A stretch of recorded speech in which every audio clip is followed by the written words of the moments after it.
ഹരി ഓം. ദശക 70 ശ്ലോകം 9.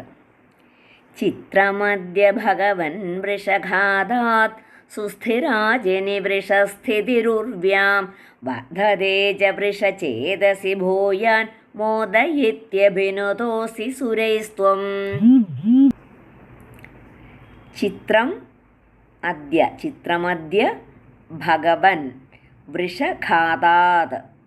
ചിത്രമദ്യ ഭഗവൻ വൃഷഘാതാത്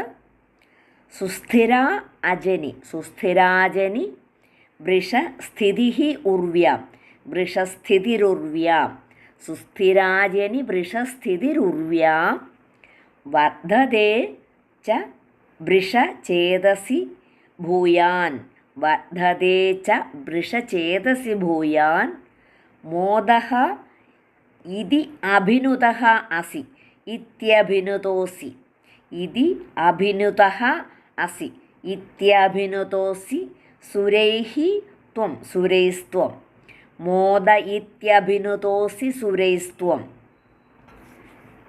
ചിത്രമദ്യ ഭഗവൻ വൃഷഘാതാത് സുസ്ഥിരാജനി വൃഷസ്ഥിതിരുർവ്യാം വർദ്ധതേ ച വൃഷചേതസി ഭൂയാൻ മോദയിത്യഭിനുതോസി സുരൈസ്ത്വം.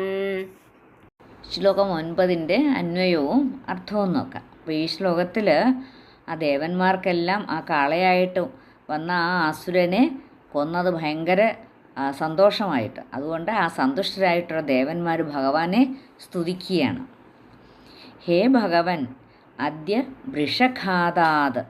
അല്ലയോ ഭഗവാനെ അദ്യ ഇപ്പോൾ വൃഷഘാതാത് വൃഷത്തെ കൊന്നതുകൊണ്ട്, ആ കാളയെ കൊന്നതുകൊണ്ട് ഉർവ്യാം വൃഷസ്ഥിതി സുസ്ഥിര.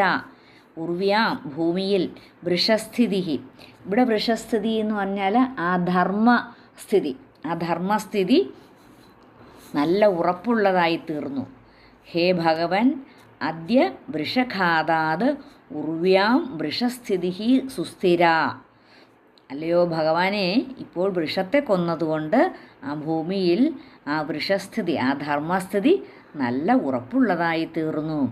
വൃഷചേതസി ഭൂയാൻ മോദഃ വർദ്ധതേ ച. വൃഷചേതസി ഭൂയാൻ മോദഃ വർദ്ധതേ ച. എന്നാൽ സ്വർഗത്തിലാകട്ടെ ആ വൃഷാവിൻ്റെ, അവിടെ ആ വൃഷചേതസി എന്ന് പറഞ്ഞാൽ വൃഷാവിൻ്റെ എന്ന് പറഞ്ഞാൽ ഇന്ദ്രൻ്റെ ഉള്ളിൽ ആ പെരുത്ത ആഹ്ലാദം വളരുകയും ചെയ്തു.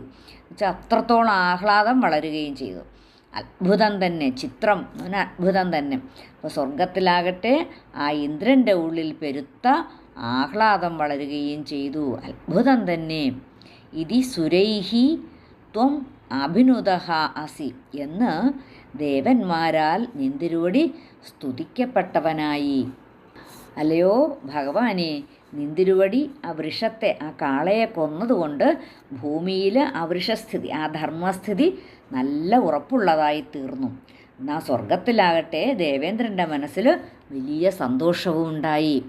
എന്നിങ്ങനെ നിന്തിരുവടി ദേവന്മാരാൽ സ്തുതിക്കപ്പെട്ടവനായി.